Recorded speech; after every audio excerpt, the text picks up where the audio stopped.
আজকে সকালে জলখাবারে চিড়ের পোলাও করলাম। আমার কিন্তু চিড়ের পোলাও খেতে খুব ভালো লাগে। তোমরা বলো তোমাদের চিড়ের পোলাও খেতে কার কার ভালো লাগে। আমি কিভাবে করলাম চলো দেখাই। কড়াইয়ে সাদা তেল গরম করে কয়েকটা কারি পাতা ভেজে নেব। এবার তার উপর কয়েকটা বাদাম ভালো করে লাল লাল করে ভেজে তুলে দেব। ওই একই তেলে কালো সর্ষে আর একটা শুকনো লঙ্কা ভালো করে ফোড়ন দিয়ে দেবো। ফোড়ন দেওয়া হয়ে গেলে কুচনো গাজর, কুচনো বিনস, কুচনো পেঁয়াজ আর কুচনো লঙ্কা, পরিমাণ মতন নুন আর পরিমাণ মতন হলুদ দিয়ে হালকা আছে ভালো করে ভেজে নেব।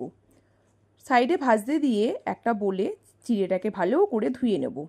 এটা একটু মোটা দানের চিড়ে, এটা দোকানে পোলাওয়ের জন্য পাওয়া যায়।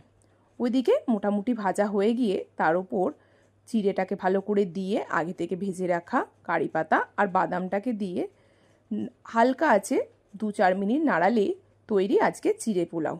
তোমরা দেখে বলো কেমন হয়েছে, আর কার কার চিড়ে পোলাও খেতে ভালো লাগে অতি অবশ্যই কিন্তু কমেন্ট করো। যদি ভিডিওটা ভালো লাগে তাহলে একটা লাইক, কমেন্ট, শেয়ার আর সাবস্ক্রাইব করে পাশে থেকো। Thank you.